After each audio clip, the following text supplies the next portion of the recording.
Muy buenos días, sean todos bienvenidos. Recuerden que somos Escuela de Liderazgo. Mi nombre es Aura María Correa y voy a estar acompañándolos el día de hoy como moderadora. Esta es la tercera clase de nuestro curso de Economía de la Escuela Austriaca bajo la dirección general de Fernand Fortich y con el acompañamiento y los conocimientos de José Manuel Carballido, magíster precisamente en Economía de la Escuela Austriaca. Les estaré dejando los enlaces para que descarguen el material, los listados de asistencia, las clases anteriores para quienes aún no las han visto o quienes las van a repasar. Recuerden hacer sus preguntas en la casilla de comentarios. Estaré pendiente de ustedes. Los dejo con nuestro director general, Fernand Fortich. Muy buenos días, estudiantes. Hoy le damos la bienvenida al tercer módulo de la Escuela de Liderazgo. Vamos a transportarnos al siglo XVI, cuando tuvo lugar la primera revolución intelectual del pensamiento económico, la famosa Escuela de Salamanca. Allí nacieron las ideas que siguen vivas hasta hoy. Hablaremos de la teoría de la paridad del poder de compra, propuesta por Domingo de Soto, que anticipó el concepto de tipo de cambio, basado en el poder adquisitivo. También exploraremos la teoría cuantitativa del dinero, formulada por Martín Azpilicueta, quien al observar la llegada masiva de metales preciosos desde América, comprendió que más dinero en circulación sin más bienes genera inflación. Y también veremos la escuela Teoría Subjetiva del Valor, desarrollada por Diego de Covarrubias y Leiva, quien sostuvo que el valor de un bien no depende de su costo de producción, sino de la utilidad que cada persona le asigna. Por lo tanto, José Manuel, este será un verdadero viaje en el tiempo. Espero, queridos estudiantes, que lo disfruten y que piensen sobre todo como líderes que buscan comprender las raíces de la libertad económica. José Manuel, te cedo la palabra.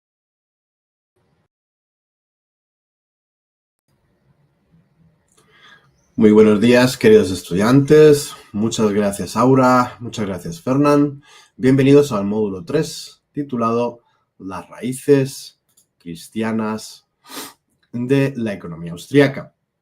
Como pueden observar, hoy estoy un poquito resfriado, así que deseenme suerte, pero estamos con toda la energía y toda la buena voluntad para llevar a cabo este tercer módulo de nuestro curso de introducción a la economía de la escuela austriaca.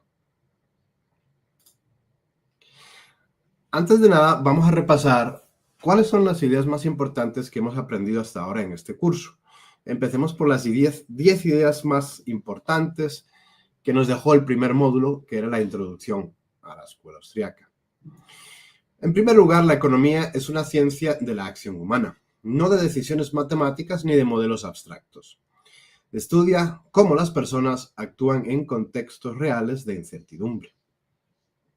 En segundo lugar, quedaba claro que actuar no es decidir entre opciones fijas, sino crear, descubrir, equivocarse y adaptarse en un entorno cambiante y desconocido. Tercer punto clave de nuestro primer módulo es el valor es subjetivo para los economistas austríacos. No reside en los objetos, sino en la mente de quienes los valoran en contextos específicos. Por eso los precios no son datos técnicos, sino señales dinámicas del mercado. En cuarto lugar, el empresario es el motor del progreso, es el auténtico protagonista de la teoría económica.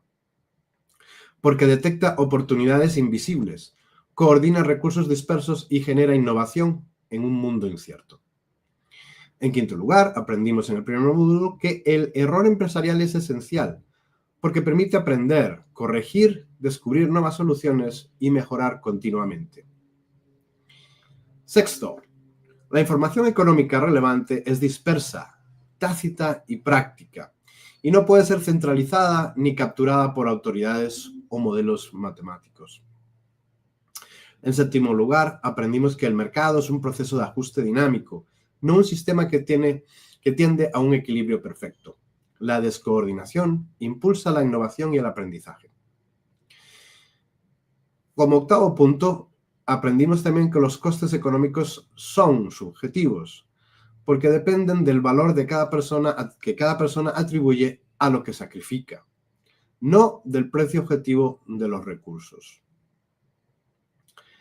En noveno lugar, el lenguaje adecuado para hablar de economía es el lenguaje natural, porque sólo así podemos captar la intención, la temporalidad y la complejidad de la acción humana en el mercado.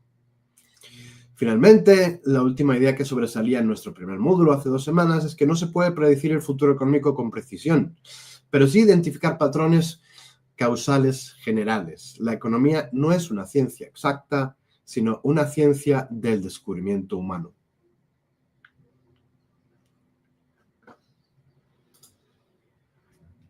En nuestro repaso, vamos a ver ahora cuáles son las 10 ideas más importantes que aprendimos la semana pasada en nuestro módulo 2, conocimiento y función empresarial.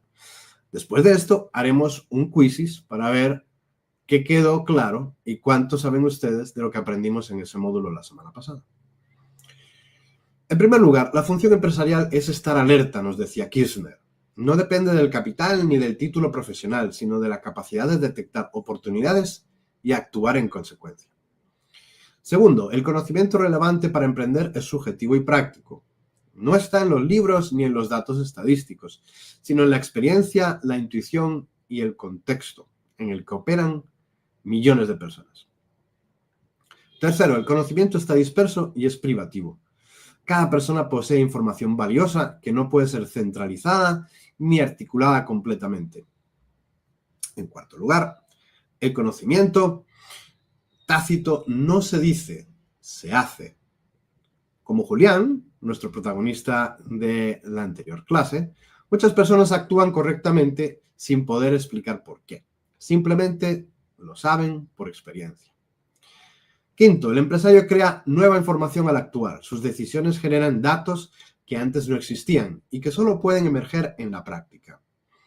En sexto lugar, aprendimos que los precios transmiten información sin palabras. Ajustan la oferta y la demanda de forma descentralizada y espontánea, guiando la coordinación social en un proceso sin fin. 7. El mercado es un sistema de aprendizaje colectivo. No funciona como una máquina perfecta, sino como un proceso donde se aprende a través del ensayo y el error. En octavo lugar, la competencia es descubrimiento, no guerra. Permite aprender de todos, diferenciarse e innovar constantemente en beneficio de todos. La novena idea que aprendimos fue que incluso la informalidad puede ser una expresión legítima de la función empresarial. Muchas veces lo que parece ilegal es en realidad una solución espontánea a una necesidad real coyuntural. Y finalmente terminamos con la idea de que todos somos Julián. Cualquiera que observe con atención, conecte ideas y actúe con coraje está participando del orden económico incluso sin saberlo. Y ahora sí, antes de empezar con la primera parte de nuestro módulo 1, vamos entonces a jugar a este quizzes para ver quién demuestra más conocimiento de lo aprendido en el nivel 2. Entonces, ahora Aura me va a ayudar pasándoles el enlace para que ustedes puedan ingresar en este quizzes y responder a las 10 preguntas que les tengo del primer módulo, del módulo 2.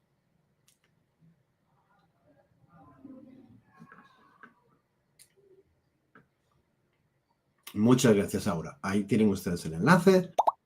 Muy bien, ya van empezando. José Castellón ya acaba de entrar. Vamos a esperar a que todos los que están conectados a esta sesión en vivo se puedan conectar con el enlace. Muchas gracias.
Voy a empezar entonces dentro de muy poquito para que las otras personas que están conectadas se puedan unir a nosotros. Vamos allá. Y vamos en 10, 9, 8, 7, 6, 5, 4, 3, 2, 1. Buena suerte.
Desgraciadamente se nos acabó el tiempo, así que tenemos que terminar la prueba de hoy.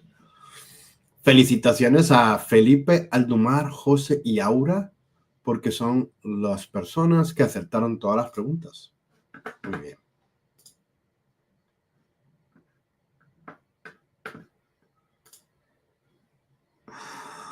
Estoy contento. 80% de acierto en el curso quiere decir que, evidentemente, pues las ideas están calando. Muy bien, muy bien. Vamos recordando cositas. Revisemos rápidamente, entonces. Vamos a revisar esas preguntas. ¿Qué hizo Julián que representa la función empresarial según la escuela austríaca? Detectó una necesidad y actuó sin plan previo. Recordemos que él se percató de una situación, ¿no es cierto? Aquellas personas que llegaban antes de las 7 de la mañana en un bus a su pueblo, del occidente antioqueño, y él se daba cuenta de que no había ni puestos, ni tiendas abiertas a esa hora de la mañana, y alguno de ellos pues llegaba con hambre. Entonces, ¿qué se decidió? Se decidió a llevar unas arepitas, un café, y así empezó su negocio, su emprendimiento. ¿Por qué? Porque detectó una necesidad antes que cualquier otra persona. Y al detectar esa necesidad, actuó. No solo se quedó, qué bueno sería que tuviéramos aquí un puesto de arepas o de café, qué bueno sería que alguien lo vendiera. No hizo ese el pensamiento, sino que se lanzó a hacerlo él mismo. Según Israel Kirchner, ¿qué caracteriza al verdadero empresario? Su estado de alerta ante oportunidades. Okay, eso está claro. ¿Qué tipo de conocimiento poseía Julián al iniciar su negocio? Totalmente subjetivo y práctico. Recordemos pues que él no era un licenciado en ciencias empresariales, ¿no es cierto? ¿Por qué Hayek critica el cientificismo y economía? Porque ignora el conocimiento disperso y contextual, que es el que realmente permite coordinar la sociedad. Recordemos que ese cientificismo era, y sigue siendo, la creencia de que con conocimiento tipo científico, objetivo, podemos resolver todos los problemas de la economía. Nada más lejos de la verdad.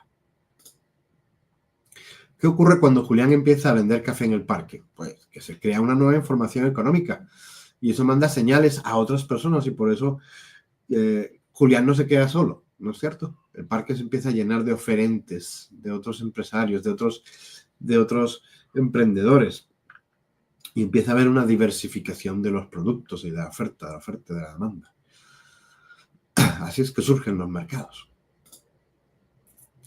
¿Qué representan los precios en el mercado según la escuela austríaca? Señales que transmiten información.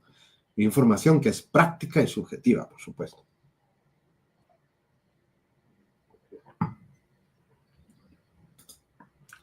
¿Qué permite el proceso de prueba y error en el mercado? Pues el aprendizaje, claro, y la mejora continua de esa coordinación social. ¿Qué implica bloquear la función empresarial de alguien como Julián? Perder aprendizaje y generar y también pérdida de generación de información. Por lo tanto, se genera descoordinación en la sociedad.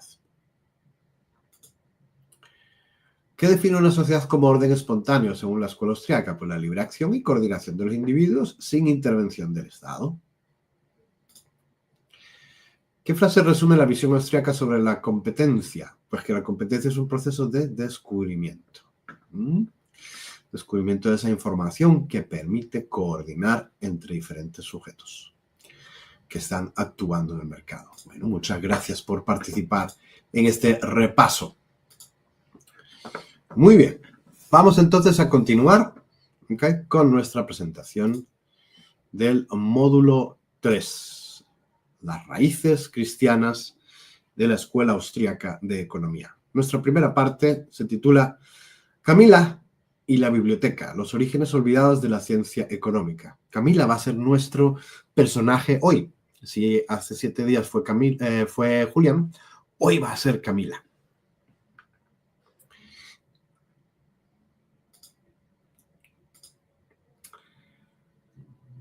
Y estos son los temas que vamos a tratar en la primera parte. La ciencia económica nace con la escolástica española del siglo de oro, no con Adam Smith. Surge un siglo y medio antes que Adam Smith. En segundo lugar, empezaremos a ver los diferentes autores que Fernán nos habían mostrado, nos habían mencionado en su video de introducción y de bienvenida a ustedes. Diego de Covarrubias y Leiva y la teoría subjetiva del valor, y Luis Sarabia de la Calle y la relación entre precios y costes.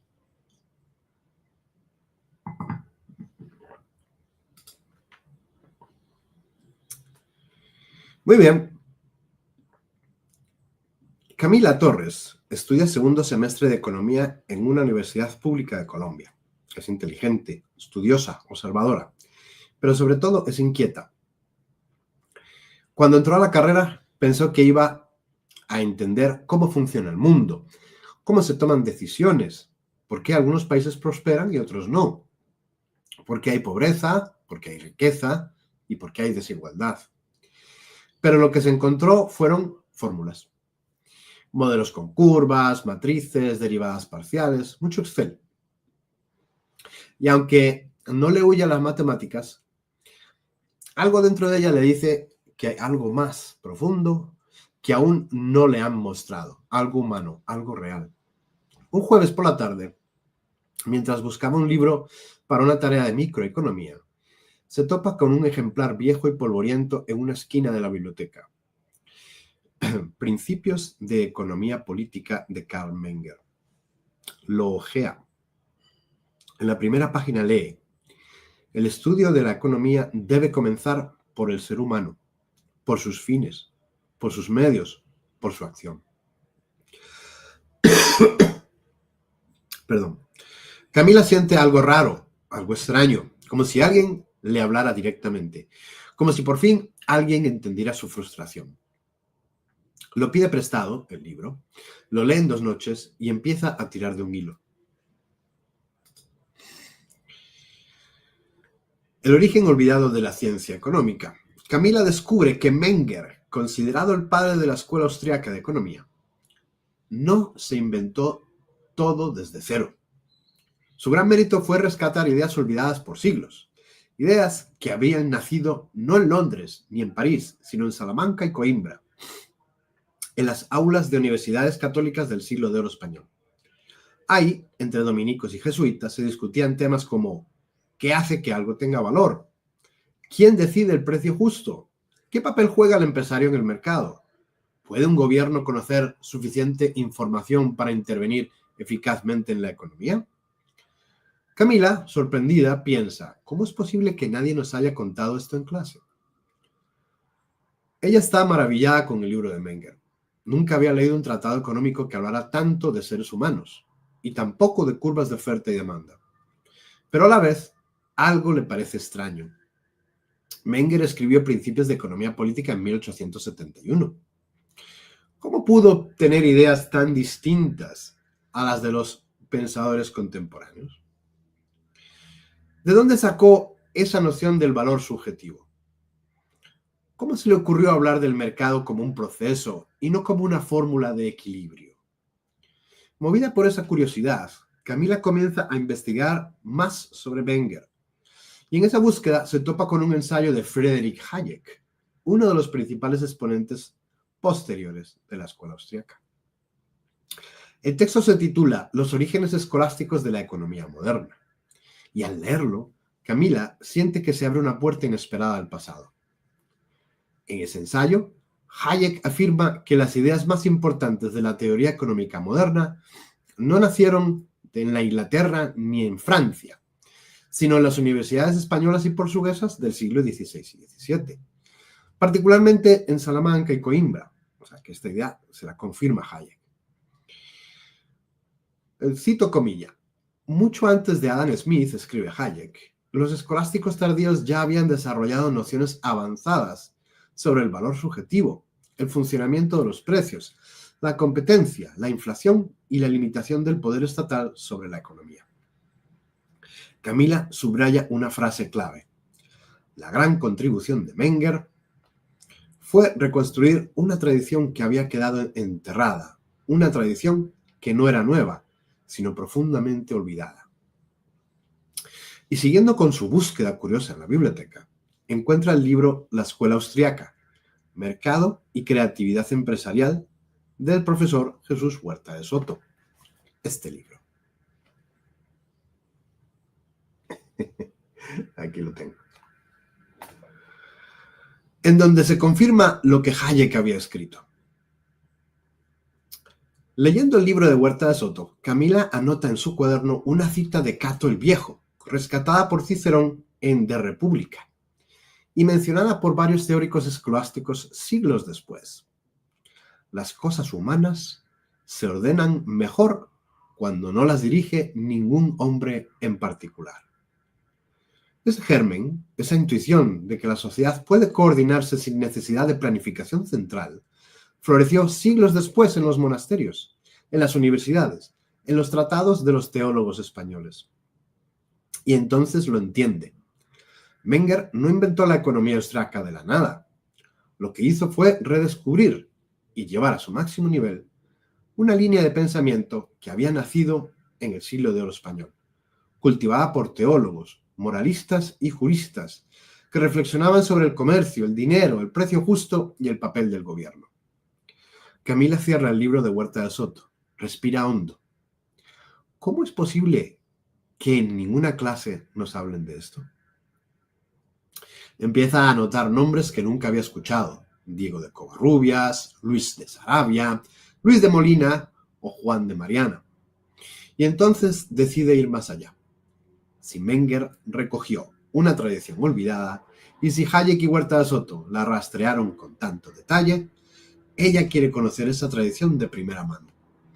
Siente que ha descubierto un mapa antiguo y que ahora le toca a ella seguir el recorrido. Así llegamos a Diego de Covarrubias y la subjetividad del valor. Camila llega a este nombre fascinante: Diego de Covarrubias y Leiva. Un teólogo del siglo XVI, llegó a ser ministro del Felipe II y obispo de Segovia. Pero más que títulos, lo que le sorprende a Camila es esto que escribió: el valor de una cosa no depende de su naturaleza objetiva, sino de la estimación subjetiva de los hombres, incluso aunque tal estimación sea alocada. Camila subraya esa frase 3 veces. Eso es lo que Menger llama subjetivismo. Y entonces lo entiende. La economía no empieza con la oferta y la demanda, ni con los números. Empieza con las personas, con lo que valoramos, con lo que deseamos. Covarrubias incluso daba un ejemplo concreto. En las Indias, el trigo se valora más que en España, porque allí los hombres lo estiman más, aunque su naturaleza sea la misma. Es decir, el mismo bien tiene distinto valor según quién lo mire y en qué contexto. Camila sonríe. Este sí es el tipo de análisis económico que tiene sentido para ella, porque por primera vez alguien está diciendo lo que ella ha intuido tantas veces: que el valor no es algo fijo, ni objetivo, ni universal, sino algo profundamente humano. En clase le han repetido que el precio de un bien tiende hacia su precio de equilibrio, determinado por la intersección de una curva de oferta y una de demanda. Le han explicado modelos con condiciones ideales: consumidores racionales, información perfecta, mercados eficientes. Pero cada vez que ella salía de clase, se iba a caminar por los alrededores de su universidad, donde los precios varían de cuadra en cuadra, donde lo que vale una empanada en el centro no vale lo mismo en el norte, donde una botella de agua cuesta el triple si estás en el aeropuerto, y sentía que la vida real no encajaba con los gráficos que aprendía en la universidad. Ahora, con esta cita de Diego de Covarrubias, todo empieza a cuadrar. Entiende que no es que el valor esté en el objeto mismo, sino que está en la mente del que lo desea. Que no hay un valor natural del trigo, sino estimaciones cambiantes, contextuales, personales. El ejemplo del trigo en América y en España le parece brillante por su sencillez, porque no es abstracto, es histórico, es concreto, pasó de verdad. Le habla de culturas distintas, de escasez relativa, de necesidades sentidas. Perdón. Y sobre todo, le confirma algo que hasta ahora parecía un pensamiento casi subversivo, que los modelos que ignoran la subjetividad no están describiendo la economía real. Están construyendo una ficción matemática. Así que cuando Covarrubias afirma que incluso una estimación alocada puede determinar el valor de un bien, Camila entiende que lo económico no se agota en la lógica ni en la razón pura.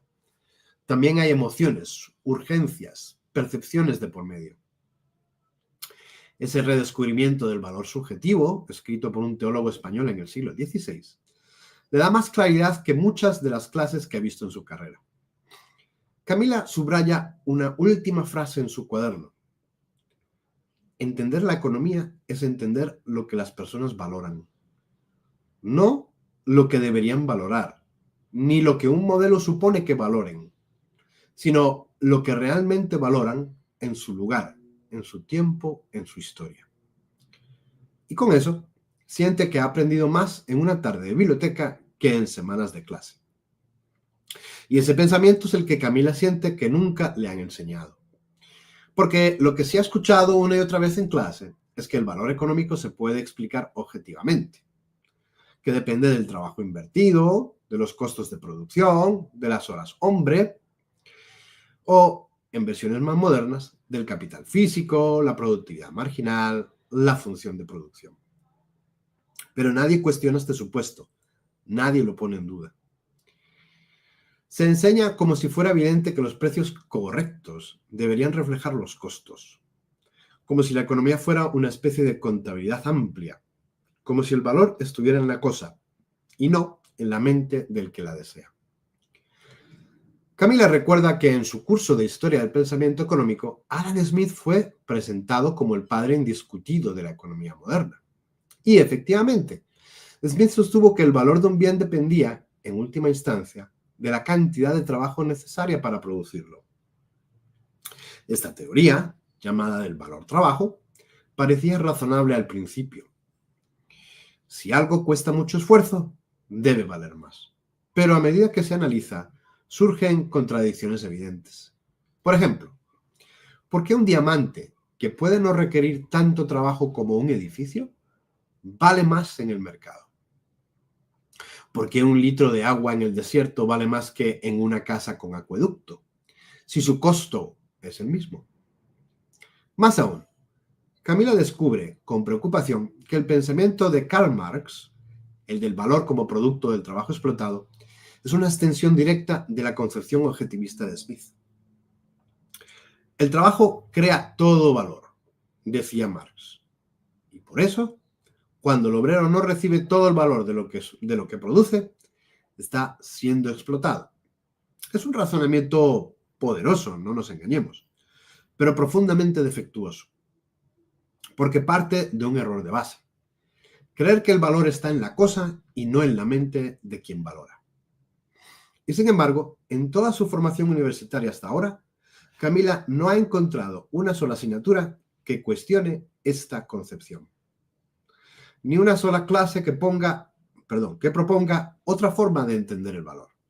Ni un solo profesor que les haya hablado de valor subjetivo. En este contexto, leer a Luis Sarabia de la Calle es como abrir la ventana de una habitación cerrada durante siglos. El justo precio nace de la abundancia o falta de mercancías, de mercaderes y de dineros, y no de las costas, trabajos y peligros. Sarabia lo escribió en 1540, en español, claro, y con una lógica aplastante. Y para Camila, esa afirmación no solo tiene sentido en teoría, tiene sentido en su propia existencia diaria. Algunos ejemplos cotidianos que confirman esta tesis de Sarabia. Por ejemplo, un domingo Camila va con su hermana a comprar helado al parque. Dos carritos venden el mismo sabor. Uno está en la entrada del parque, bajo la sombra, con mucha gente alrededor. Cobra 6,000 pesitos por helado.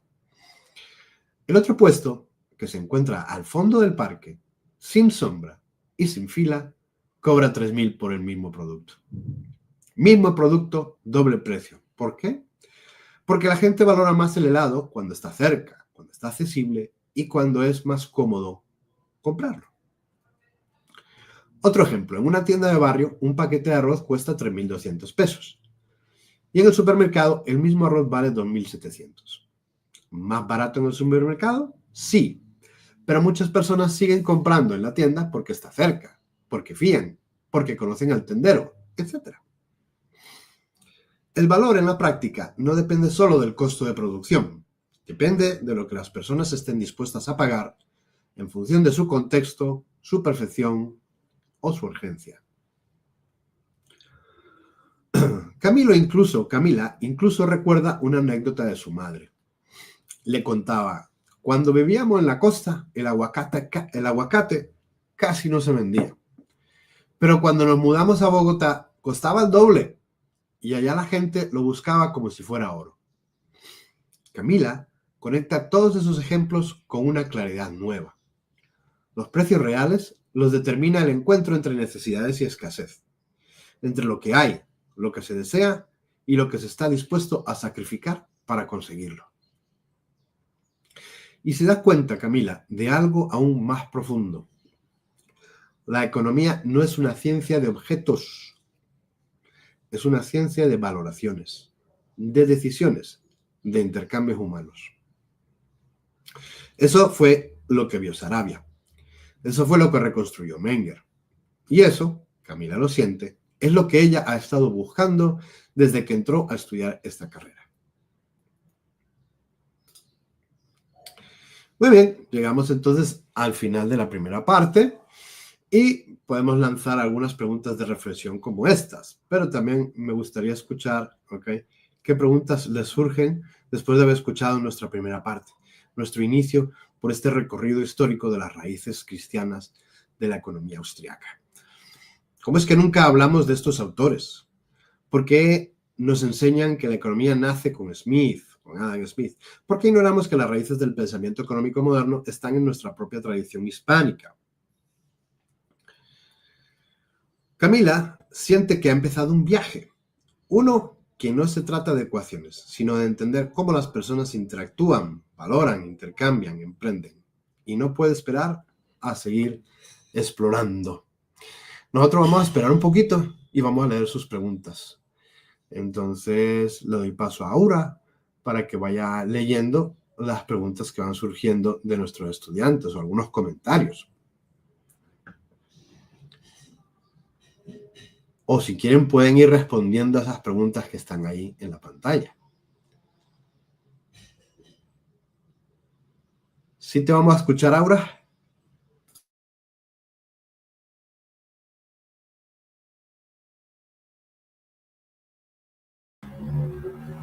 Bueno, José, en el momento no tenemos preguntas.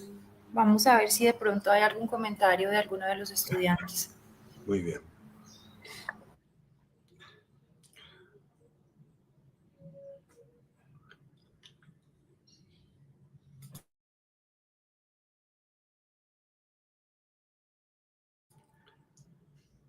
Están como tímidos hoy. ¿Cómo vamos? ¿Cómo va con la explicación? ¿Alguna duda? ¿Va quedando bien explicado?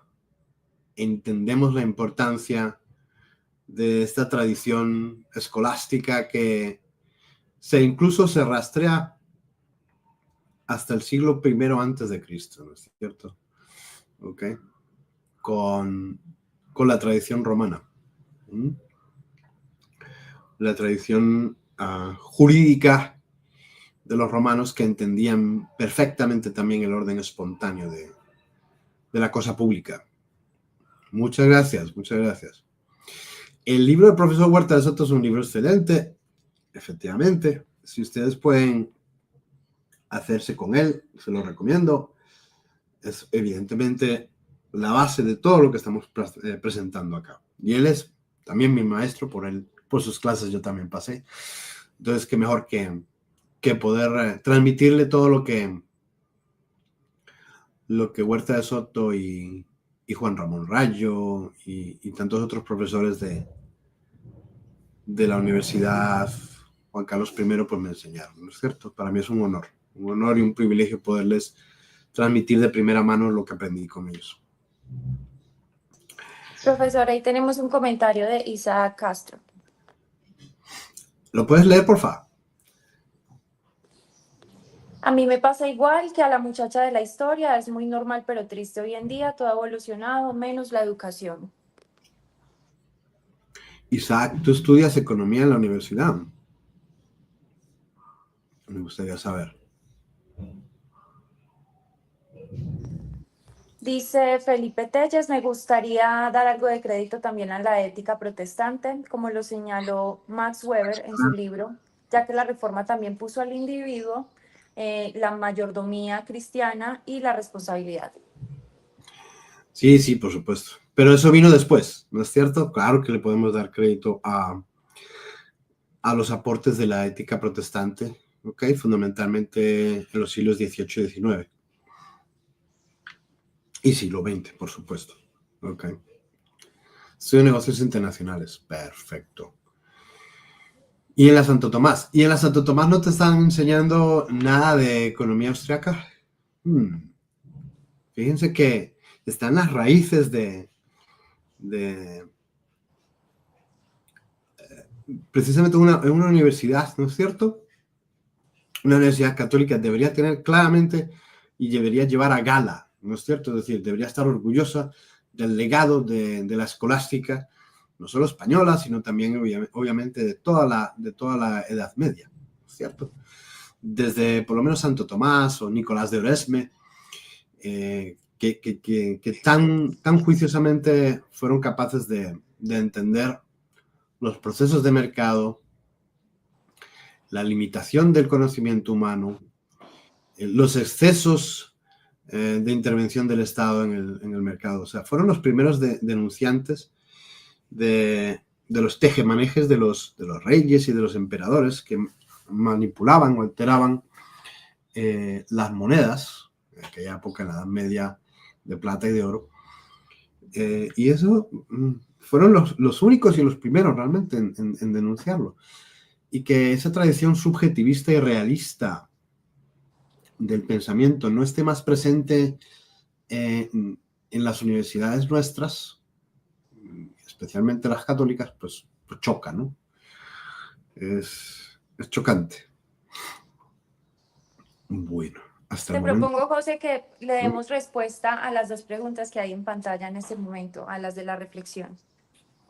¿Cómo se conecta? Eso es lo que yo quiero que ellos me den. Ahora, ¿cómo lo harías tú? ¿Cómo se conecta lo aprendido hoy con tus experiencias cotidianas con precios? Hemos puesto algunos ejemplos, ¿no es cierto? Ustedes Sí. en su vida diaria, por ejemplo, si usted va al aeropuerto y quiere comprar una botellita de agua, ¿le cuesta más o menos la misma botella de agua que si lo compra en la tienda en la esquina de su barrio? Bueno, y respecto a la experiencia, Te estaba preguntando a ti ahora. respecto a la experiencia personal, Sí. me sucedió hace unos años que emprendí, abrí un negocio en Roldanillo Valle, inicié con el tema de café, pero allá la gente todavía no consumía café como lo consumimos de pronto aquí en la región cafetera. Un americano, cafés especiales, la gente estaba muy acostumbrada al café de la cafetería del Parque del Pueblo, que es un café de greca, es muy distinto. Entonces el precio de los cafés especiales es diferente y como la gente no tenía interiorizado esto, fue complicado entrar, ¿cierto? Al mercado y más pues por los precios del café especial. Pero una vez la gente empezó a entender y le empezó a gustar, ya el pueblo comenzaron a aparecer un montón de cafés que ofrecían café especial y ahí ya comenzó como a nivelarse el tema de los precios, porque la gente fue entendiendo la dinámica de este negocio. Y al haber más oferentes se fue bajando el precio del café especial. Claro. Así es. ¿Será el tinto que estás tomando en este momento? Muy bien, efectivamente. Entonces llegaste demasiado pronto a ese mercado. Puedes leer la... Ok, puedes leer El la... profesor Huerta de Soto indica que el análisis errado de Smith sobre la teoría de valor trabajo fue lo que causó el advenimiento del comunismo. Exactamente, exactamente.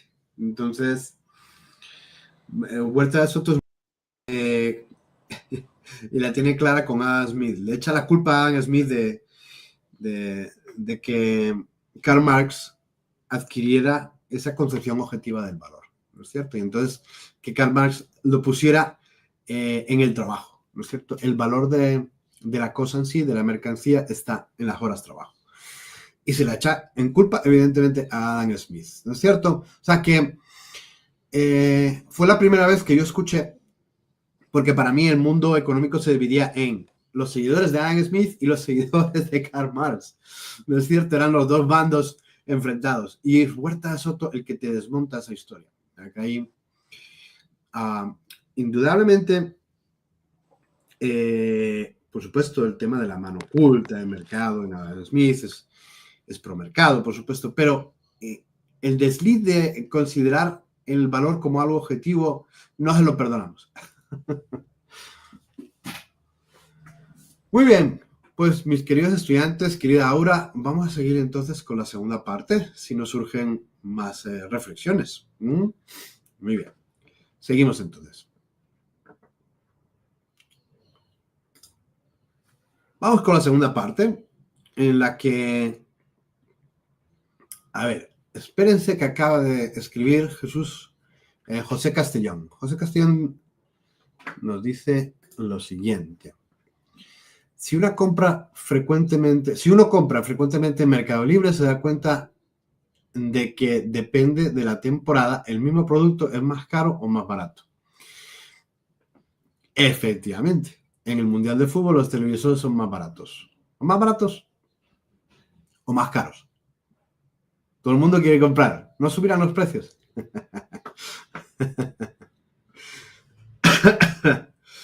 Muy bien. Vamos entonces, gracias José y gracias a todos los que participan en el chat. Vamos entonces con la segunda parte. Camila en los márgenes de la historia. Lo que no dice el pensum, lo descubren los escolásticos. Y vamos a tratar, desde Luis de Molina y el concepto dinámico de competencia, pasando por Juan de Lugo y Juan de Salas, con la imposibilidad del conocimiento centralizado, siguiendo por Martín de Azpilcueta y la preferencia temporal, terminando con el gran Juan de Mariana y su concepto de la inflación y crítica al intervencionismo estatal.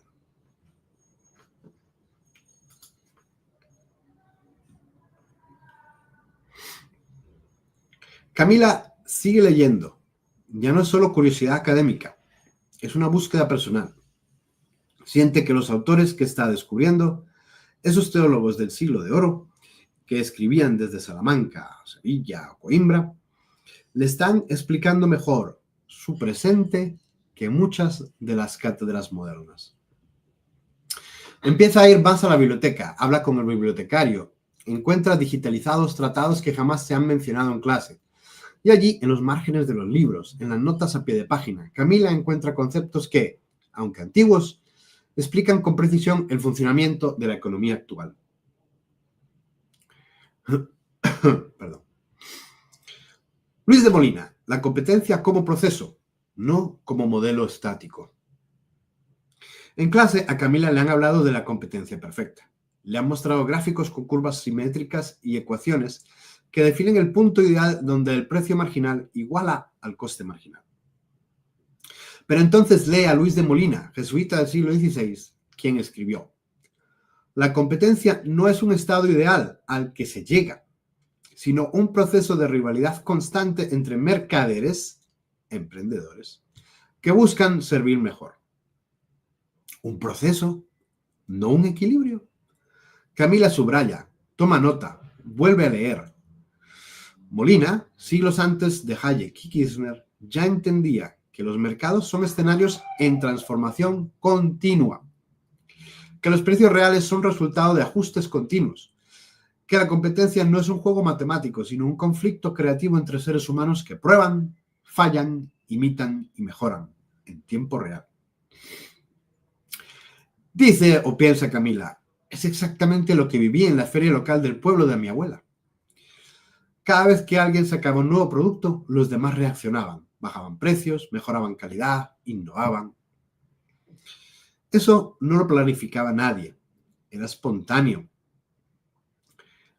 orgánico, real. Y de pronto, Camila se da cuenta de que la economía que le enseñan en clase está congelada, como si fuera una foto, mientras que la economía de la vida y la de Molina está en continuo movimiento.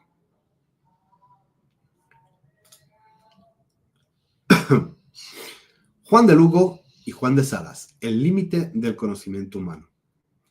En otra de sus lecturas se encuentra una frase de Juan de Lugo, escrita en 1643.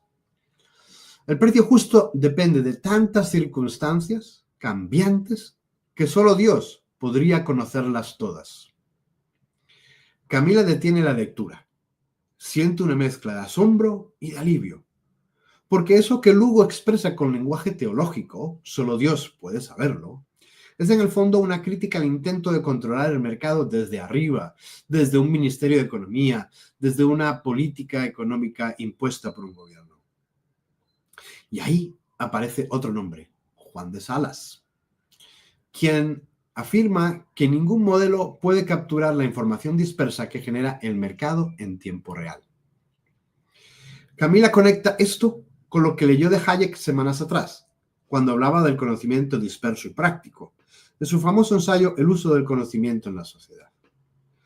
Ninguna mente central puede saber lo que saben millones de personas en sus contextos específicos. Camila empieza a comprender algo crucial. Si la información económica no está concentrada, sino que es dispersa, si no es articulable, sino que es tácita, entonces ningún gobierno, por más inteligente o bien intencionado que sea, puede coordinar eficientemente el mercado. Y entonces ve claro el error de base de muchas políticas públicas.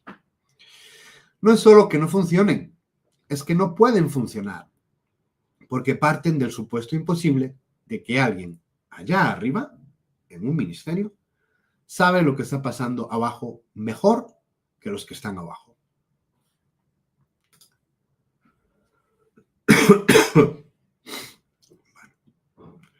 Martín de Azpilicueta, el valor del tiempo en economía. Entre esos autores olvidados, Camila descubre a Martín de Azpilicueta, también conocido como el Doctor Navarro. Azpilicueta, escribe Camila en su libreta, no era economista, era teólogo moral, pero su capacidad de observación lo llevó a detectar uno de los principios fundamentales de la teoría del interés, la preferencia temporal. Decía el doctor Navarro, a igualdad de circunstancias, los bienes presentes se valoran más que los bienes futuros. Camila recuerda haber visto algo parecido en su clase de microeconomía, cuando hablaron de descuento intertemporal y tasas de interés, pero nunca lo conectaron con el comportamiento humano. Todo eran agregados macro. Era todo tan técnico que parecía desligado de la vida real. Pero ahora entiende. La razón por la cual pedimos intereses al prestar dinero, o por la que preferimos el salario de hoy al de mañana, es una valoración subjetiva en el tiempo. No es una fórmula, es una intuición profundamente humana. El futuro es incierto y lo que tenemos hoy es más valioso porque es más seguro.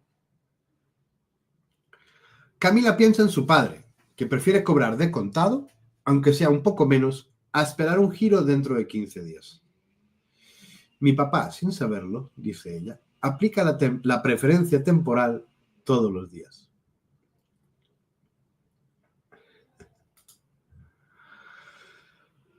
Y ya llegamos a Juan de Mariana, Camila pasa una hora entera leyendo y releyendo a Juan de Mariana, un jesuita del siglo de oro, que escribió como si estuviera hablando desde el presente. Hay algo en él que le cautiva. No es solo un teórico, es un pensador valiente, un hombre de fe que no temía decir la verdad al poder. En su tratado y discurso sobre la moneda de Vellón de 1605, Mariana lanza una crítica feroz contra el Estado por haber degradado deliberadamente el contenido metálico de la moneda con tal de financiar sus gastos sin recurrir a impuestos explícitos. Cuando el príncipe altera la ley de la moneda, roba a sus súbditos con disimulo, dirá Juan de Mariana, claramente expresando lo que él pensaba. Camila anota esa frase con fuerza. Mariana está diciendo, sin ambigüedades, que la inflación no es un fenómeno neutro ni técnico, sino una forma de expoliación, de robo. Y entiende algo esencial que en la universidad nunca le han explicado, que la inflación no afecta a todos por igual, que es una política, no una fatalidad, y que beneficia a unos, quienes reciben primero el dinero recién creado, a costa de otros, quienes lo reciben al final, cuando ya los precios han subido. Mariana lo vio en su época, cuando los reyes rebajaban el contenido de plata de las monedas en circulación. Camila lo ve hoy, cuando los bancos centrales multiplican la masa monetaria y luego se preguntan por qué los salarios reales no alcanzan para vivir. Y hay más. El ciego, decía Mariana, no puede guiar al que ve. Los gobiernos no conocen a las personas, ni los hechos, ni las circunstancias. Forzoso es se caigan hierros muchos y graves. Camila lee esa frase varias veces. La copia en su cuaderno. La sube a su Instagram con la etiqueta Economía de verdad. Ese jesuita, más de 3 siglos antes que Hayek, está exponiendo con claridad lo que hoy llamamos el problema del conocimiento en la economía. Los gobiernos, por más técnicos que sean, no pueden acceder a toda la información local, subjetiva y cambiante que poseen los millones de ciudadanos que componen la sociedad. Intentar dirigir la economía desde su escritorio es, en palabras de Mariana, un acto de ceguera institucional. Camila piensa en los modelos que ha estudiado en clase: equilibrio general, competencia perfecta, precios administrados. Todos parten del supuesto de que hay alguien que sabe, el experto en economía. Pero Mariana, y luego Mises y Hayek, sostienen lo contrario: nadie sabe lo suficiente. Por eso necesitamos libertad. Y luego, otra advertencia que la estremece. Decía también el padre Juan de Mariana: cuando las leyes son muchas, en demasía, y como no todas se pueden guardar, ni aun saber, a todas se pierde el respeto. Mariana está describiendo el colapso de legitimidad que ocurre cuando el Estado se convierte en un ente normativo hiperactivo. Un Estado que legisla demasiado, prohíbe demasiado, controla demasiado, termina perdiendo autoridad moral. Camila hace memoria. Trámites imposibles, permisos contradictorios, leyes que nadie cumple, pero que pueden ser usadas para castigar selectivamente. Es exactamente lo que pasa hoy con la formalidad empresarial en Colombia, concluye ella. El resultado: desconfianza, incertidumbre, informalidad defensiva, desprecio por la ley.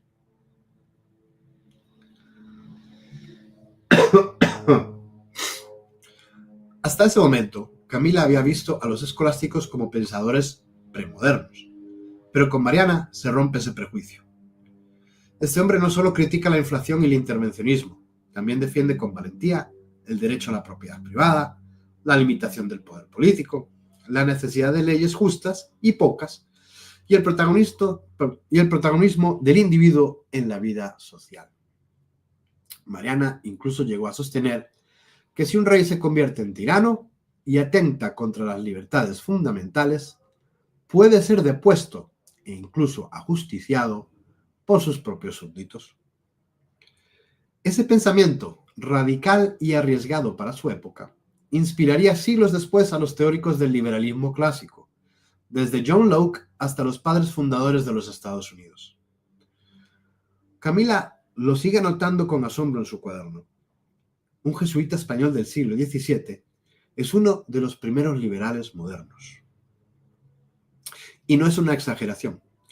Mariana fue citado por autores franceses, ingleses, holandeses. Su defensa de la libertad económica y política influyó mucho más allá del mundo ibérico. Y lo más importante para Camila, Mariana influye directamente en la escuela austriaca. Sus reflexiones sobre el dinero, el poder y el conocimiento serán retomadas por Richard Cantillon con el llamado efecto Cantillon y luego por Mises y Hayek en sus análisis sobre los ciclos económicos, el crédito y la imposibilidad del socialismo.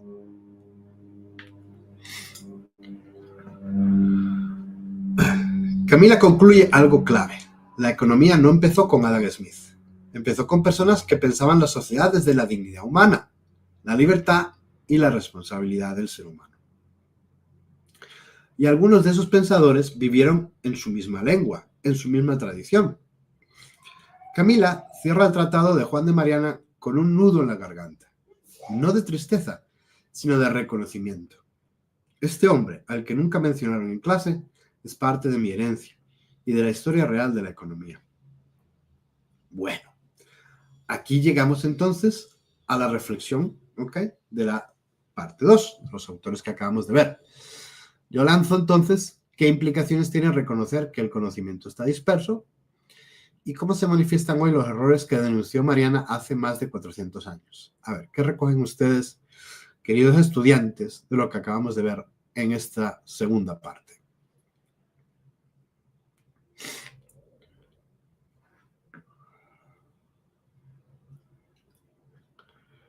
Listo, esto ya lo habíamos visto. Todavía no tenemos ninguna intervención, ¿verdad que sí? Vamos a esperar un poquito entonces ahora. O si no, queridos estudiantes, ustedes me dicen y yo sigo.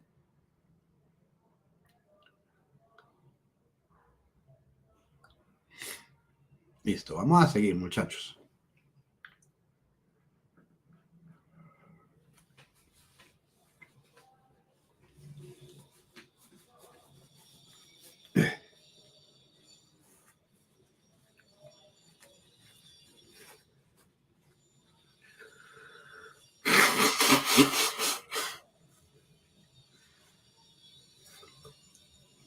Gracias, Catao. Que esté claro para ti, me alegro. Vamos a mostrar lo que acaba de decir, José Castellón. Ah, sí. Obviamente. Por la Argentina de Milei, que sería el último caso. Por supuesto. Sabemos que la inflación es el impuesto más malo para los pobres. Es que la inflación está en todos los países. Y la inflación se ha disparado en los últimos 70 años, desde que tenemos este sistema fiduciario impuesto en todos los países, ¿no es cierto? Ustedes me disculparán. Pero quien pueda alterar la moneda, el valor de la moneda, evidentemente puede generar gran descoordinación en la sociedad. Y como acabamos de ver, tenemos el problema de la inflación al tener evidentemente una moneda, un papel moneda que desde los bancos centrales en la actualidad simplemente se imprime de la nada.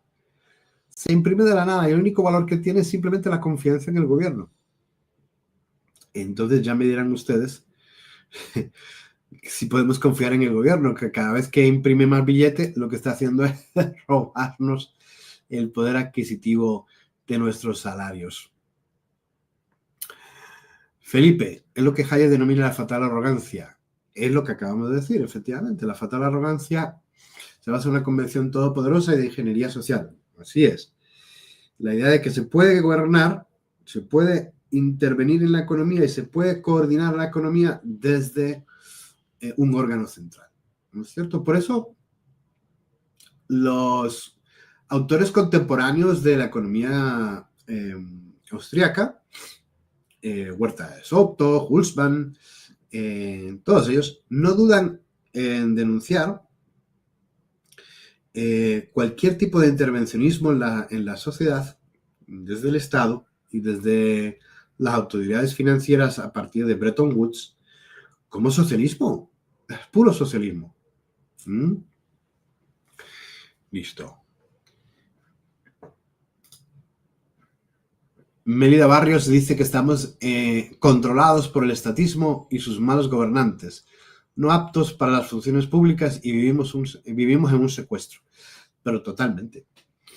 Totalmente. Cuando el dinero no es tuyo, sino que lo emite el Banco de la República, ya sabes que no es tuyo y no puedes utilizarlo como quieras, ni al valor que te mereces. ¿Por qué? Porque se devalúa.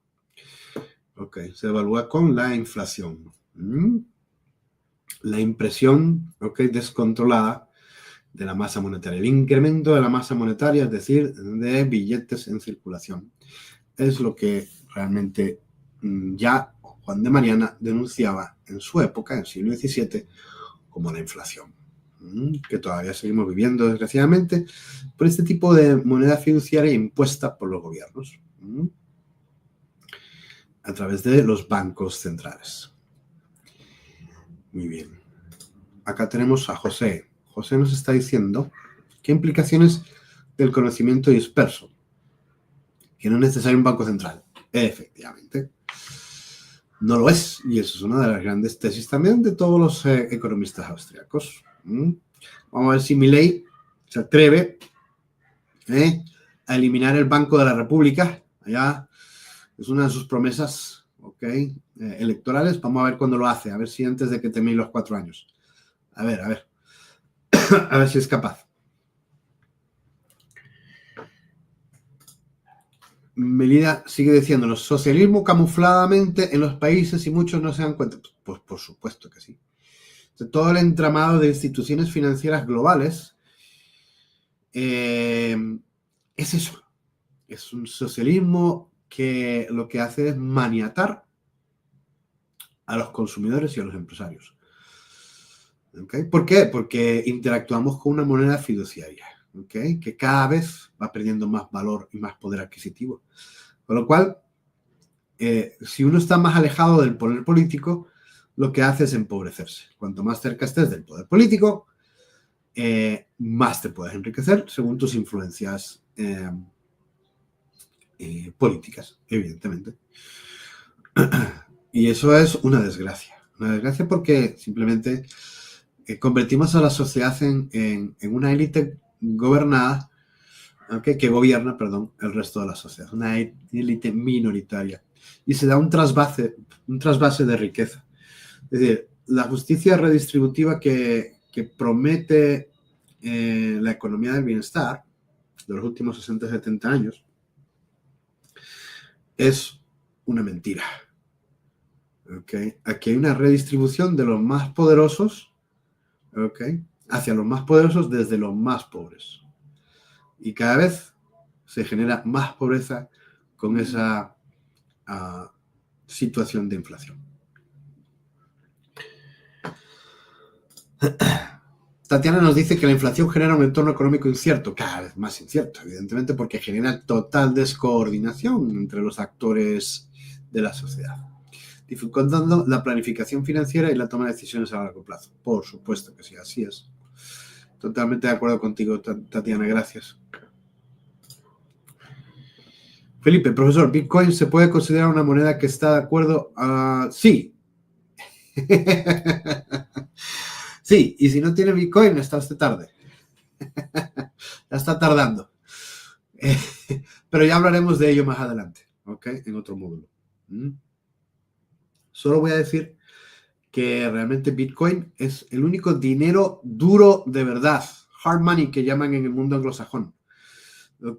Más todavía que el oro. El oro era el dinero duro, el dinero natural en el siglo XVIII, hasta el siglo XVIII diríamos.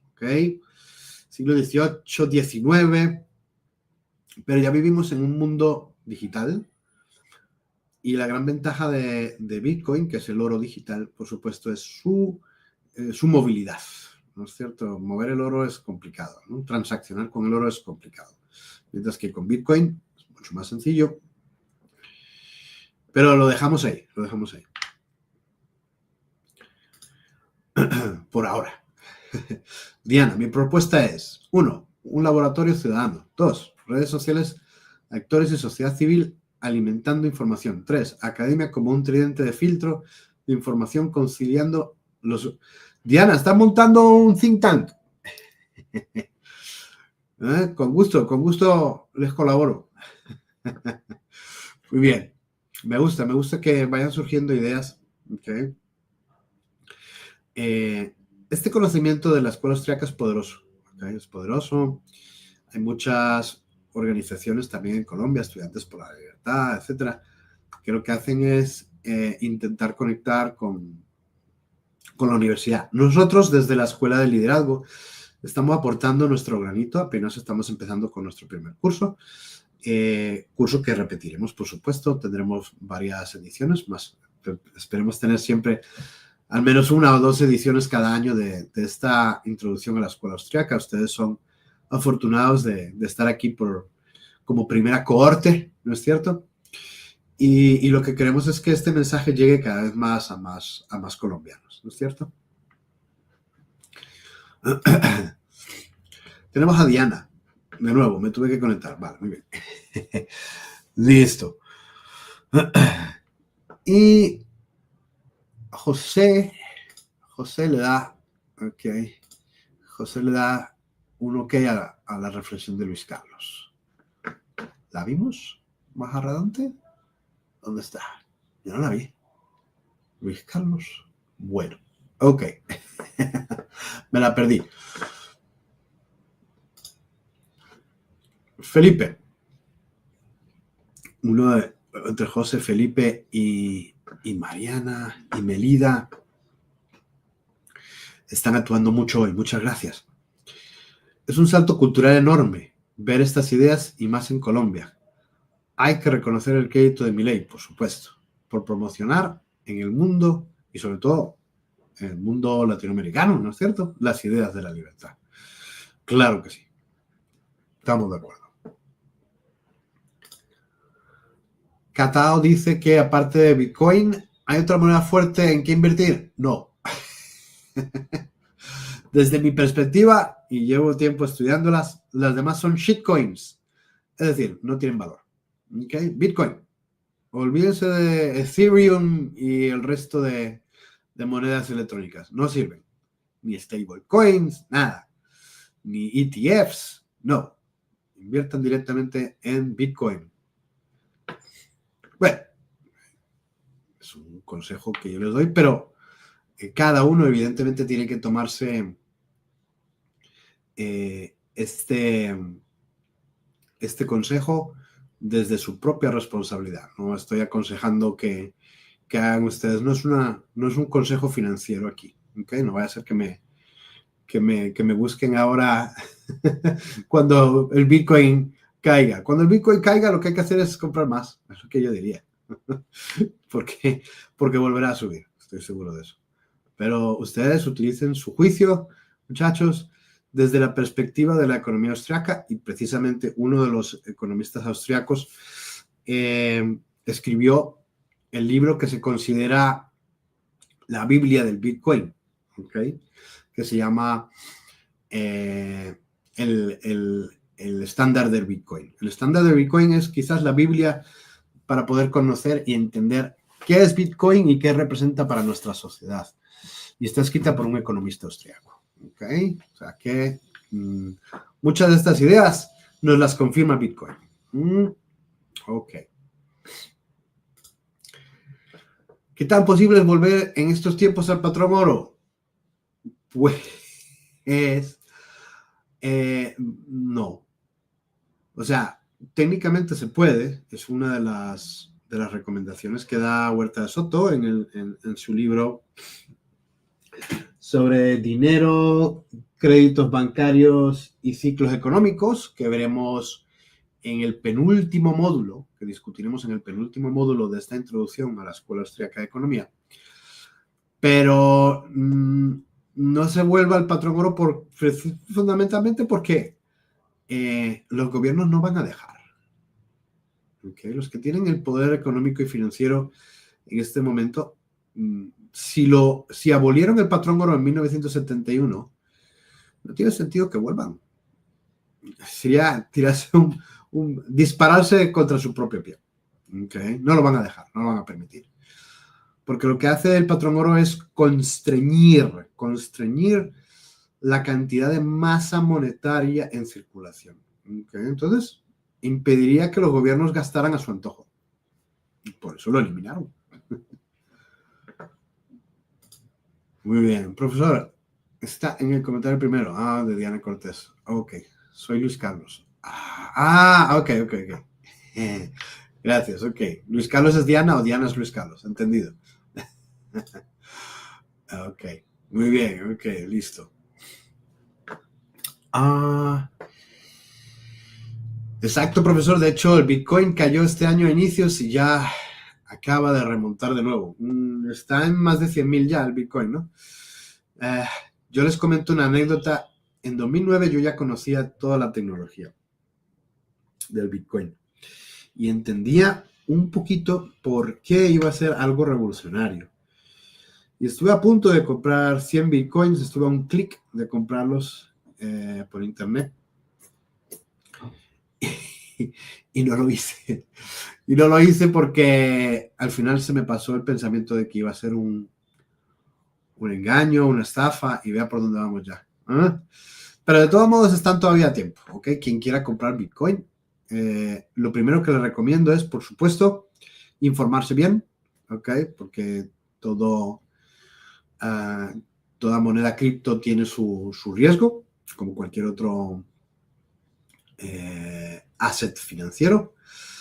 Y lo que hay que hacer es leer y entender muy bien qué es Bitcoin y si eso encaja con tu forma de vida y de entender tu futuro. Puedes todavía adquirirlo, ¿ok? Recuerden que solo va a haber 21 millones de Bitcoins y que cada Bitcoin tiene 100 millones de Satoshis. Entonces, el Satoshi también es una unidad monetaria muy valiosa y va a serlo mucho más en el futuro si sigue esta tendencia, ¿no es cierto? Que si usted conoce Bitcoin, si usted se informa de Bitcoin, lo más seguro es que en una década tengamos cada Bitcoin valiendo mínimo $1 millón. No lo digo yo, lo dicen los expertos. Muy bien, muchachos. Por lo tanto, cualquier fracción que ustedes puedan poseer de Bitcoin puede tener un gran valor. Y dense cuenta que es una moneda que lejos de depreciarse, cada vez vale más. Y eso es porque tiene una cantidad finita. Nunca más, o sea, nunca en la historia podrá haber más de 21 millones. ¿Okay? Como tiene un margen finito de generación, que no se puede generar de forma masiva como la moneda fiduciaria, es por eso que esta moneda del Bitcoin es deflacionaria y no inflacionaria. Pero bueno, sigamos, que no es el tema de la conversación de hoy. Muchas gracias. Bueno, vamos entonces a terminar nuestra conferencia de hoy con la tercera parte. Muy bien. En la tercera parte, Camila encuentra el hilo, Menger y la reconstrucción de una tradición olvidada. Y ahí veremos la importancia que tiene Carl Menger de recuperar la tradición subjetivista, la teoría de los bienes económicos y la utilidad marginal, y la evolución espontánea de las instituciones sociales. Ahí haremos finalmente una conclusión, una traducción que vuelve a despertar.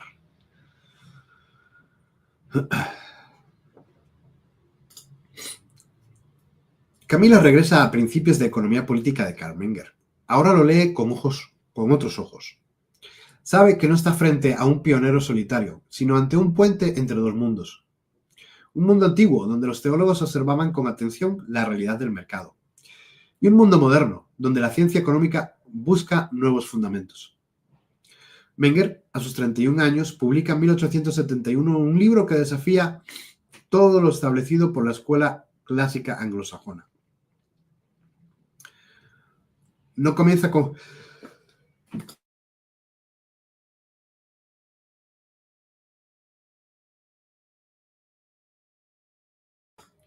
Perdón. No comienza con el trabajo, ni con el capital, ni con los agregados macroeconómicos. Comienza con la acción humana. Toda economía parte del ser humano, de sus fines, sus medios y su capacidad de actuar. Camila siente que por fin ha encontrado un marco completo para todo lo que ha aprendido. El ser humano como punto de partida. A diferencia de Smith, Ricardo o Marx, Menger no parte del objeto, sino del sujeto. La economía para él no es el estudio de cosas, sino de personas que eligen, comparan, valoran, se equivocan, aprenden. Menger toma en serio algo que los economistas matemáticos han olvidado, y es que los seres humanos tienen fines cambiantes, conocimientos limitados, expectativas personales, y que la incertidumbre es parte constitutiva de otra decisión económica. Camila subraya una frase central de Menger: lo económico nace de la necesidad humana y de la escasez relativa de los bienes que pueden satisfacerla. No hay precios naturales, no hay equilibrio perfecto, hay acción humana, subjetiva y situada. Y esa idea lo cambia todo. Bienes de distintos órdenes y utilidad marginal. Al avanzar en principios de economía política, Camila se encuentra con un concepto que no había visto explicado así en ninguna clase: la teoría de los bienes económicos de distintos órdenes. Menger afirma que no todos los bienes tienen la misma relación con nuestras necesidades. Algunos, los bienes más inmediatos, las satisfacen directamente, mientras que otros lo hacen indirectamente al permitir la producción o disponibilidad de los primeros. A los bienes que satisfacen directamente una necesidad los llama bienes de primer orden o bienes de consumo. Por ejemplo, un vaso de jugo, una hamburguesa, un servicio de transporte. A los bienes que sirven para producir esos bienes de consumo que acabamos de mencionar los llama bienes de orden superior. Por ejemplo, una licuadora, carne congelada, un vehículo, etc. Lo revolucionario de esta idea no es solo la clasificación, sino el orden lógico de valoración que Menger establece. El valor de un bien, dice Menger, de orden superior, deriva de su capacidad de contribuir a la producción de un bien de consumo valorado. Es decir, si el consumidor no valora el producto final, los medios para producirlo también pierden valor. Esto le abre los ojos a Camila. Por primera vez entiende que en el mundo real, especialmente en el mundo del emprendimiento, todo cálculo económico parte de los fines y no de los medios. Por ejemplo, en su cuadra, una señora llamada Rosa vende empanadas en las tardes. Para ello necesita una freidora, que será un bien de orden superior. Harina, papa, carne, aceite, otra vez, bienes de orden superior. Energía eléctrica, servilletas, envases, también bienes de orden superior. Pero si un día nadie quiere comprar empanadas, o si cambia el gusto del cliente, todo ese capital invertido pierde valor económico. La freidora sigue existiendo físicamente, pero si no se puede usar para producir algo que la gente desea, su valor económico se desvanece. Camila entiende que esto es lo contrario de lo que le dicen los modelos de equilibrio general, donde se presupone que los factores de producción tienen valor de manera objetiva. Menger, en cambio, inserta el juicio humano y el deseo del consumidor al principio de toda la cadena de valor. Veamos un segundo ejemplo para seguir entendiendo esta idea, que es crucial. El joven que quiere abrir una cafetería. Camila piensa en su primo Andrés, que está ahorrando para montar una cafetería en el centro. Hace listas, calcula costos, compara precios de máquinas, proveedores, alquileres, etc. Lo que realmente está haciendo, aunque no lo sepa, es un ejercicio de economía mengeriana. Está intentando anticipar qué productos valorarán sus futuros clientes: el café, los postres, un ambiente cómodo dentro de la cafetería, etc. A partir de esos posibles fines, elige los medios más adecuados: máquinas, mobiliario, personal, etc.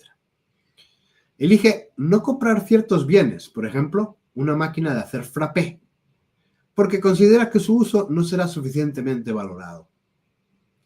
Y ese cálculo, esa jerarquía de medios subordinados afines, es la aplicación práctica de la teoría de los bienes de distinto orden de Menger. Camila anota una frase en su libreta: ningún bien tiene valor por sí mismo. Su valor depende de cómo contribuye a fines que alguien considera valiosos. Vuelvo y repito esta oración. Ningún bien tiene valor por sí mismo. Su valor depende de cómo contribuye a fines que alguien considera valiosos.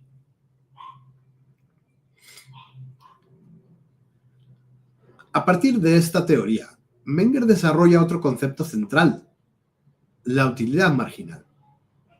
Camila ya lo había visto en clase, pero como una curva descendente que parecía más un dibujo técnico que una idea humana. Ahora lo entiende mejor. Menger decía: no valoramos los bienes en abstracto, sino en función de la utilidad que esperamos de cada unidad adicional que consumimos o usamos. Por ejemplo, el primer café del día puede ser altamente valorado para quien consume ese café. El segundo puede ser un gusto. El tercero puede ser que ya empiece a sobrar. Quizás en el tercero solo se tome la mitad. Lo mismo pasa con los recursos productivos.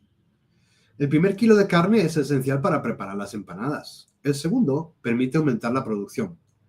El 10º kilo puede que ya no se use o incluso se desperdicie. De ahí que el valor de un recurso se determine por la utilidad de la unidad marginal, es decir, la última que todavía se usaría eficientemente en la cadena de valor. Este enfoque también revoluciona el cálculo de los emprendedores. No invierten por invertir. Calculan hasta dónde tiene sentido adquirir un bien, según el valor que el cliente final otorgue al producto. En conclusión, una economía que parte de la mente del actor. Camila cierra el capítulo y escribe algo que resume todo lo aprendido. La economía no empieza en la fábrica, ni en la hoja Excel, ni en la estadística. Empieza en la cabeza de quien quiere algo. Todo lo demás se observa en función de eso. Ahora entiende por qué Menger es tan importante, porque invierte la lógica clásica, porque recupera la cadena causal del valor y la devuelve al lugar correcto, el deseo humano. Y con eso, entiende también por qué la economía no puede ser únicamente un sistema de ecuaciones, porque el valor está vivo, es personal y cambia con cada decisión que tomamos.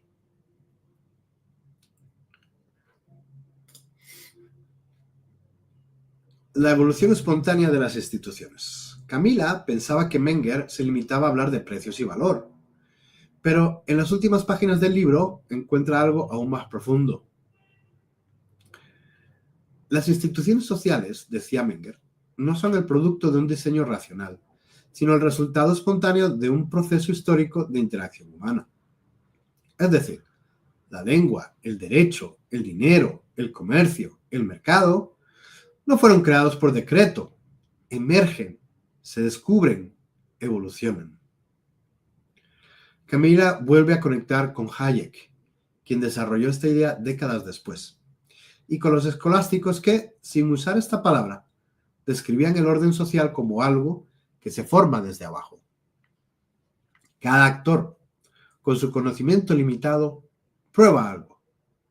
Otros observan, imitan, adaptan. Lo que funciona tiende a consolidarse, lo que no, desaparece del mercado. Y así, lentamente, sin planificación central, la sociedad se va organizando y va siendo más próspera. Camila recuerda el pequeño ecosistema de vendedores informales en su barrio. aquel que nos puede sonar como la historia de Julián. Nadie impone precios, todos se observan entre sí, hay competencia, hay especialización y sin embargo hay orden sin que venga impuesto de arriba.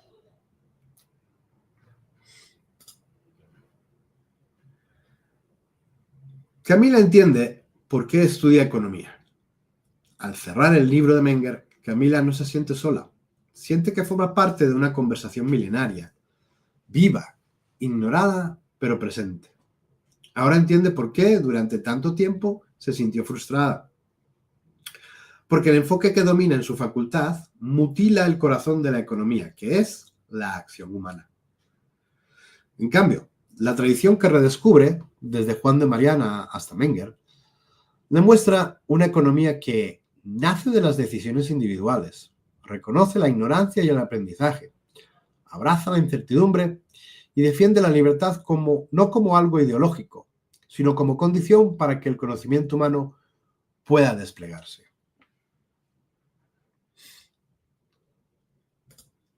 Bueno, llegamos así al cierre del módulo. Camila decide escribir un ensayo, no como tarea, sino por convicción. Lo titula Las raíces olvidadas de mi carrera. Allí defiende que la economía no puede limitarse al análisis cuantitativo, que debe volver a mirar al ser humano, no como una variable, sino como protagonista. Y que el futuro de la disciplina está en reconectar con sus orígenes más profundos, el realismo moral de los escolásticos y el subjetivismo radical de Menger. En clase, tal vez nadie le dé importancia, pero Camila ya no estudia economía por una nota. Ahora estudia economía para entender el mundo y para transformarlo. Muy bien, muchachos. Pues nada, hasta aquí llegó la charla de hoy. Entonces, cuéntenme, ¿cómo les pareció esta última parte? Estoy esperando a sus comentarios, a sus reflexiones, a sus preguntas. No sé si Aura sigue por ahí, si nos quiere colaborar. O si no, lo hago yo. Muchas gracias, José. Gracias, Aura.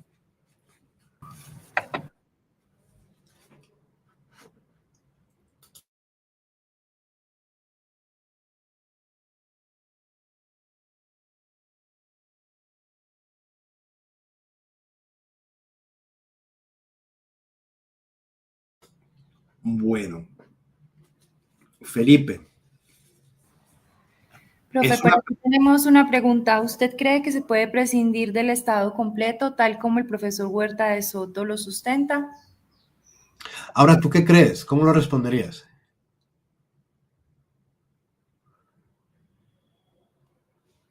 No se me esconda. Se me escondió. Prescindir por completo no estoy segura, pero sí hay que reducirlo bastante. Sí. Es decir, la posición anarcocapitalista, que es la que defiende el profesor Huerta de Soto y que proviene originalmente de Murray Rothbard, que es otro gran destacado economista de la escuela austríaca en el siglo XX. Sin duda es una posición extrema, ¿okay? Minimalista, y que no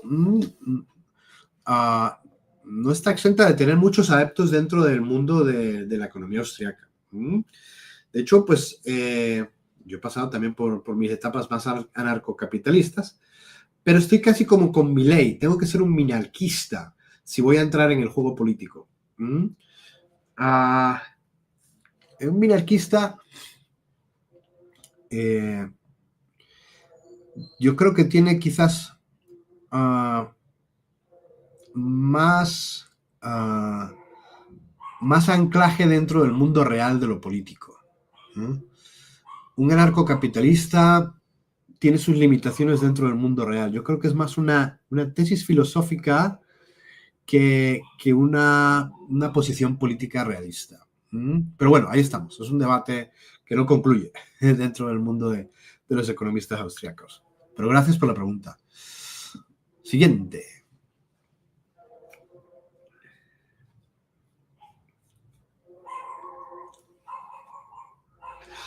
Felipe dice que hay que limitarlo, me imagino que es el Estado, ¿verdad? Sí, por lo menos tanto como el autogobierno del individuo lo permita. Me considero filosóficamente anarcocapitalista, claro, pero a fines prácticos minarquista. Estamos totalmente en la misma línea, ¿no es cierto? Y yo creo que esa es la línea en la que lleva Milei también su mandato. Y le está dando un gran éxito, ¿okay? Sin duda. Bueno, nos dice Elkin, ¿qué tan importante es poder tener todo este conocimiento, pero más aún saberlo interpretar, tal vez de la misma manera como tuvo el discernimiento Camila para poder reflexionar con la realidad actual? Yo creo que lo que nos demuestra el caso de Camila, ¿cierto? Al recuperar las raíces de la escuela austríaca, es decir, se inserta en una gran tradición realista y subjetivista e individualista, es cuáles son tus aliados realmente, ¿no? Es decir, ¿quiénes son los pensadores que antes de nosotros, ¿okay?, vieron el mundo de esta manera? Y esos referentes tienen un alto valor moral. Estamos hablando de teólogos moralistas de la Iglesia Católica. Por ejemplo,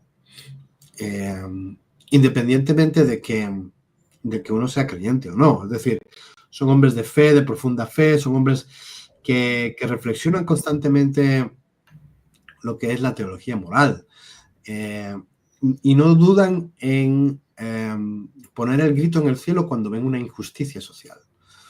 Entonces, yo creo que eso tiene mucho peso, y eso es lo que queremos fundamentalmente difundir con este módulo 3, que la economía austríaca se inserta dentro de un marco no solo económico, sino también moral, de defensa de las libertades, de la propiedad privada y, por supuesto, de la moral del individuo con su consiguiente responsabilidad.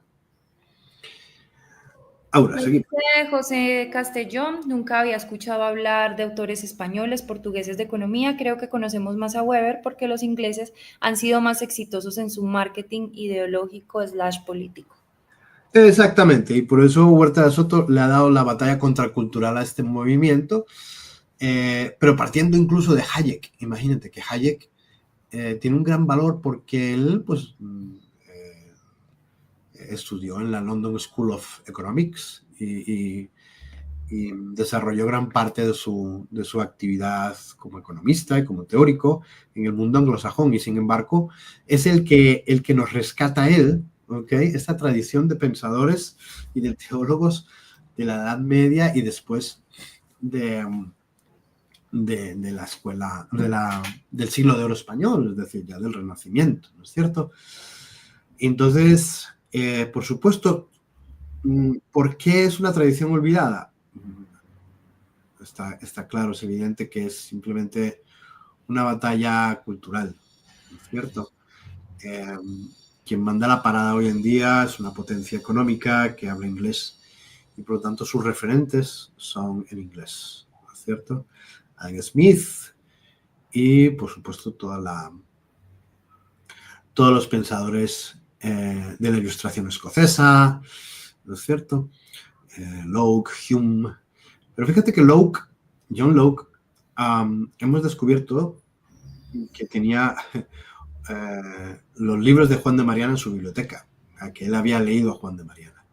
O sea, que hasta qué punto las ideas de John Locke no están empapadas del liberalismo de Juan de Mariana que hemos explicado hoy. Pues, evidentemente, así es. Por lo tanto, cada vez está más claro que nuestro mundo hispano llegó antes e influyó a los pensadores del mundo anglosajón después. ¿Sí? Entonces tenemos el gran mérito nosotros, ¿okay?, de vivir de esta tradición en lengua castellana y de poder estar orgullosos de que estas ideas ya se vivían no solo en España, sino también en Latinoamérica, porque estos teólogos morales de la Escuela de Salamanca no dudaron en condenar y en criticar la empresa imperial de Felipe II, III, IV en América. Entonces son los grandes los primeros grandes ilustradores, quizás, incluso antes de los ilustradores franceses, alemanes e ingleses del siglo XVIII. Así que tenemos que ser capaces de decir, bueno, ok, el mundo anglosajón sí tuvo su importancia, pero creemos que el liberalismo político y económico no surge con Adam Smith en adelante o con Hume y Locke, sino que ya estaba en estos teólogos de la Escuela de Salamanca en el siglo XVI. Así que vean ustedes, muchachos, que tenemos motivos para alegrarnos y para recuperar, ¿okay?, nuestra rica tradición.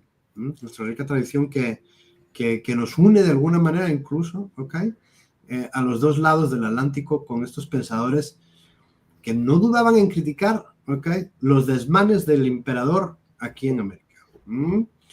Así que es motivo para que ustedes ahonden y profundicen en el estudio de estos pensadores de nuestra tradición hispánica. ¿Cómo el profesor Menger pudo tener acceso a las ideas de los escolásticos siendo austríaco? Muy buena pregunta. Muy buena pregunta. En una conferencia de Huerta de Soto, quiero recordar que él nos dejaba claro este escenario. Y es que en la época en que escriben los escolásticos, ¿cierto?, la escolástica tardía, siglos XVI y XVII, no olvidemos cuál era la extensión en Europa del Imperio Español. El Imperio Español llegaba precisamente hasta Austria. Austria significaba precisamente, Austria significaba el fin del imperio por el lado oriental.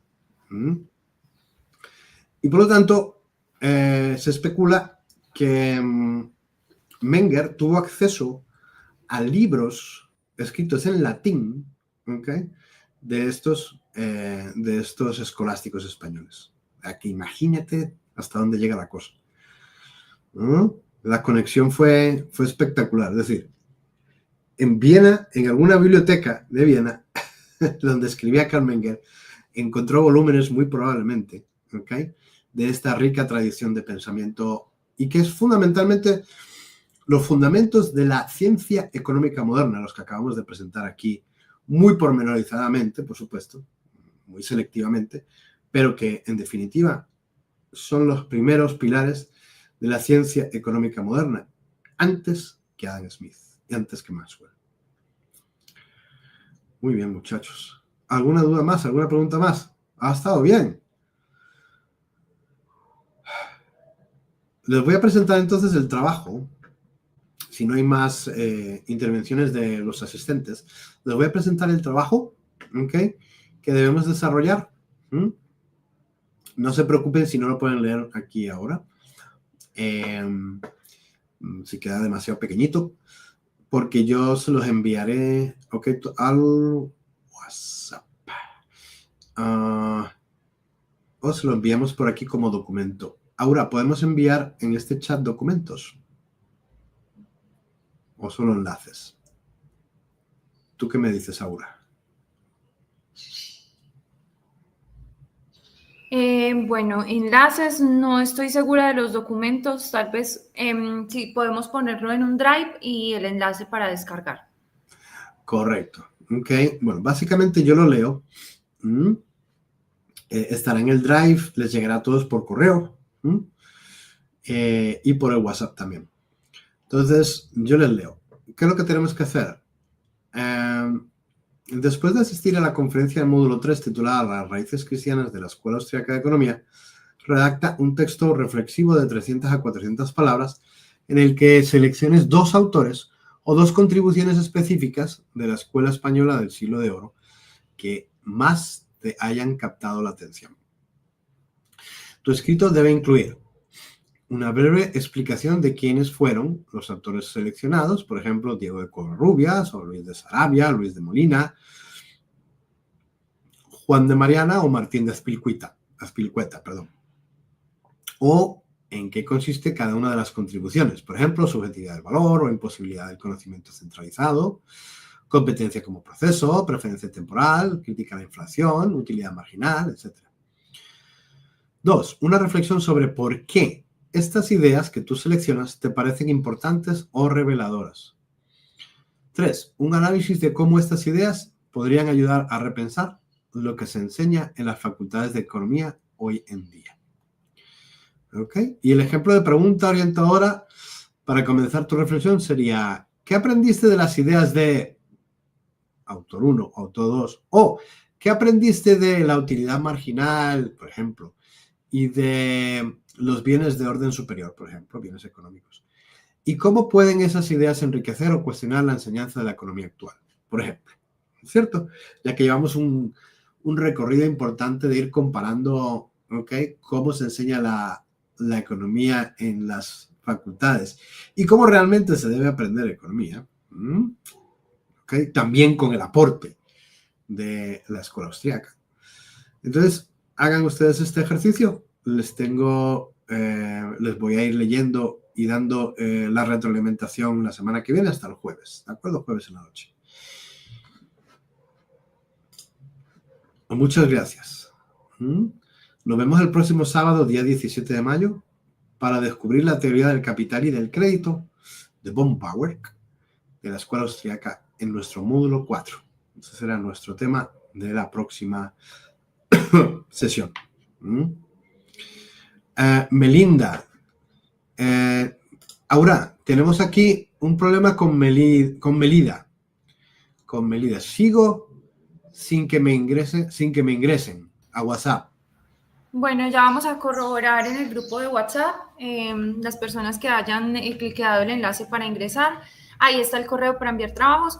Y si se unen al grupo de WhatsApp, nos escriben al correo, estaremos reenviando los documentos. ¿Le podemos enviar el link del grupo de WhatsApp por aquí? Sí, claro que sí. Está más arriba en la conversación, pero ya lo voy a volver a enviar. Listo, muchas gracias. Ok, perfecto. Y el enlace de la asistencia, creo que también lo compartiste por arriba. ¿Lo vuelves a enviar, porfa, que nos lo están pidiendo también?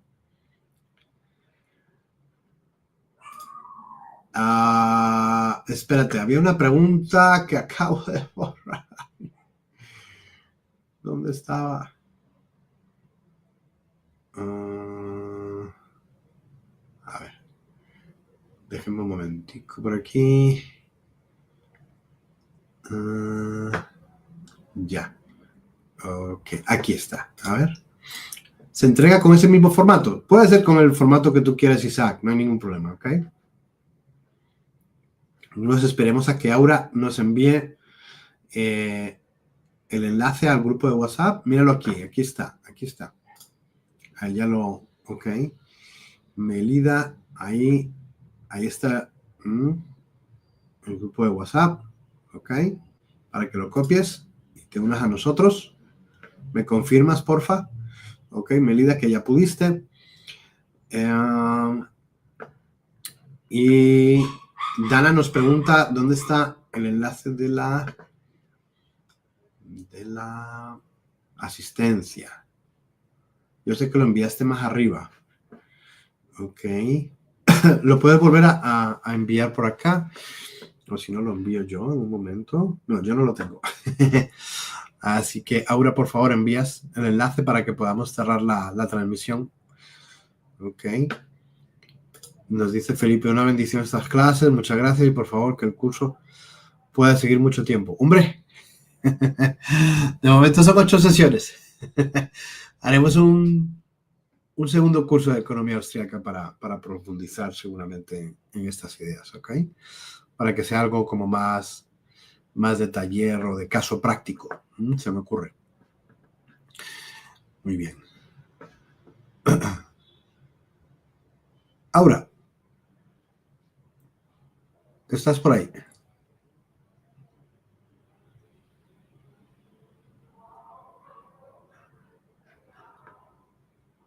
Ok, Melida, me alegro mucho de que ya estés dentro del grupo de WhatsApp. Excelente. La asistencia, entonces, para que los estudiantes puedan ingresar en la asistencia, Aura.